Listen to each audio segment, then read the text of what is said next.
বিধানসভার গেটে বিজেপির পরিষদীয় দলের বিক্ষোভ। ওই বিক্ষোভ কর্মসূচিতে উপস্থিত ছিলেন বিরোধী দলনেতা শুভেন্দু অধিকারী। এরপর তিনি সাংবাদিকদের মুখোমুখি হয়ে মুখ্যমন্ত্রী মমতা বন্দ্যোপাধ্যায়ের উদ্দেশ্যে একের পর এক ঘটনা তুলে ধরে আক্রমণ করেন। বিরোধী দলনেতার একটাই অপরাধ, তিনি মমতা ব্যানার্জিকে 2021-এ 1956 ভোটে হারিয়েছিলেন। বিরোধী দলনেতার একটাই অপরাধ, তিনি হিন্দুদের উপরে, জনজাতিদের উপরে আক্রমণের বিরুদ্ধে কথা বলেন। বিরোধী দলনেতার একটাই অপরাধ, জয় শ্রীরামের ধ্বনি দেন, বন্দে মাতরম করে 66 কোটি লোক একটা অশালীনতার সীমা ছাড়িয়েছেন, সভ্যতার সীমা ছাড়িয়েছেন। আপনি বলেছেন অধিকারীরাই আপনাকে করেছে। আপনি দিদি থেকে দিদিমা হয়ে যেতেন যদি নন্দীগ্রামের জনগণকে নিয়ে শুভেন্দু অধিকারী নন্দীগ্রাম আন্দোলন না করত। আপনি 4 বছর ধরে আপনার হারের যন্ত্রণা ভুলতে পারেননি। আপনি এমএলএদের এদিক ওদিক করেও বিধানসভার ভিতরে ভারতীয় জনতা পার্টির সংখ্যা 70-এর নিচে নামাতে পারেননি। তার কারণ বিধানসভার ভিতরে তাদের দাঁড়িয়ে বিজেপি বলে পরিচয় দিতে হচ্ছে। আপনি সংবিধান মানেন, আপনি হাইকোর্টে 5 লক্ষ টাকা জরিমানা দিয়েছেন। আপনার স্পিকার বিমান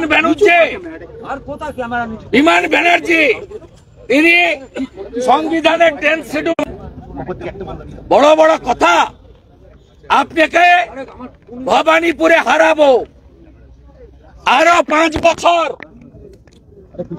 হারার যন্ত্রণা বয়ে বেড়াতে হবে, যেভাবে নন্দীগ্রামে হারার যন্ত্রণায় চিৎকার করছেন। আপনি লোকসভা ভোটে আমার এলাকায় দাপিয়ে বেরিয়েছেন, তারপরেও 16টা বিধানসভার 15টাতে কাঁথি তমলুকে গোহারান হেরেছেন।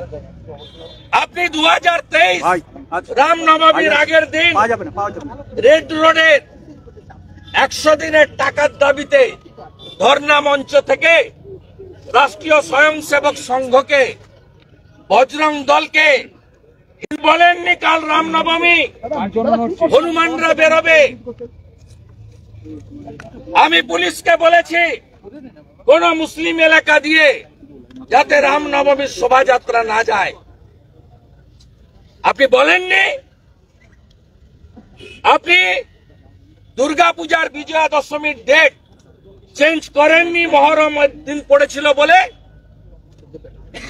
আপনার পুলিশ হোলি দল সব থানাতে মিটিং করে বলছে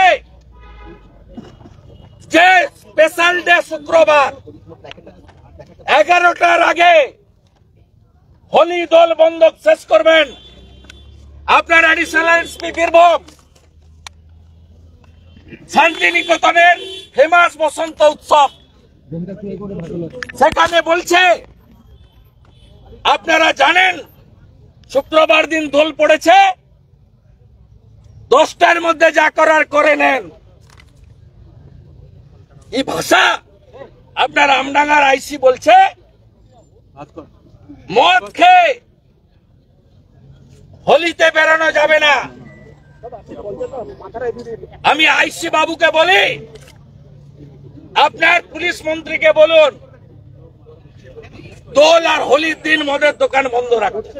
bureau report, ND Bangla news.